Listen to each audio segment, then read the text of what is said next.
guys, welcome to my channel. This is your girl Crayana, and today I'm back with a video to discuss how I made 11K in 3 months with my women's clothing boutique. I post it consistently at least 3 times a day using various hashtags.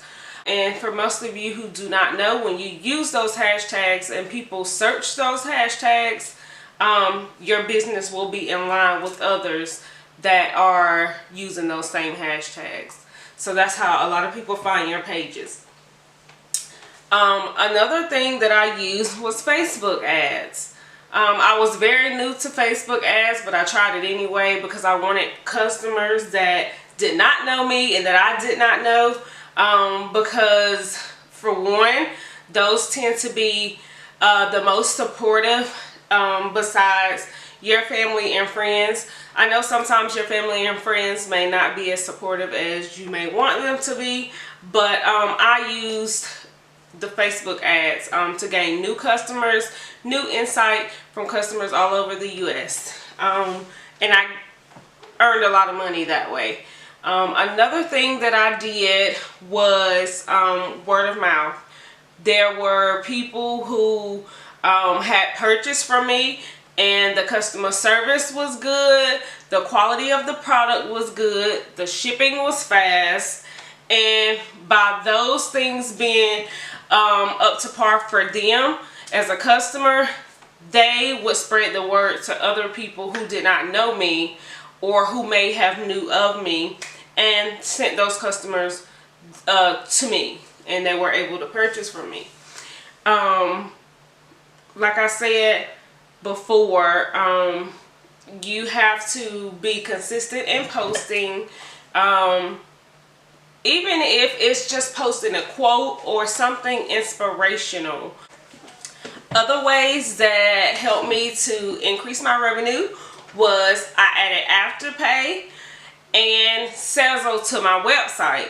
And for those who don't know, those are payment platforms that you can use for customers who may not want to pay the full price right then and there.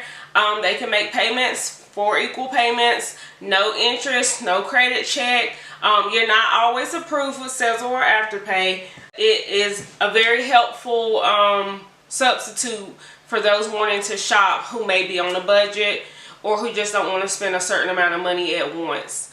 I also did a pop-up shop or two, which helps get your name out. It helps with people who may not be on social media or new people in surrounding cities. Being able to participate in pop-up shops helped me to meet new people, and those people I shop with, some of those people started following me on social media. I started following them on social media.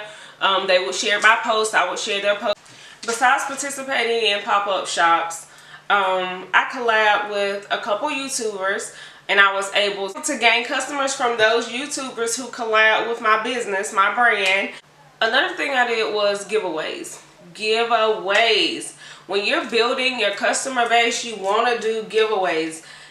Have different steps in those giveaways so that they can share your page, your post, whatever it may be, to bring people to your site or to your page, social media page. So that brought me sales, and it's just a lot of consistent hard work. Do not give up if you only get 1 sale a day. There's days where I get 1 sale, there's days where I have 0 sales. But guess what? I keep posting. Using email platforms and text platforms also brought me sales. Lots of sales. When you have someone come to your website, make sure that you have some area where they can sign up to receive emails or text messages so that you can go back in the future and send them emails, whether it be a discount coupon, whether it be email letting them know that you have new arrivals or a sale going on, whatever it is. Be sure that you can reconnect with those people who want to be reconnected with. They can sign up, and then you send them an email or a text. Subscribing. Thank you guys for watching. If you have not subscribed, please hit that like button. Follow us on any other social media platforms below. And again, thank you guys for watching.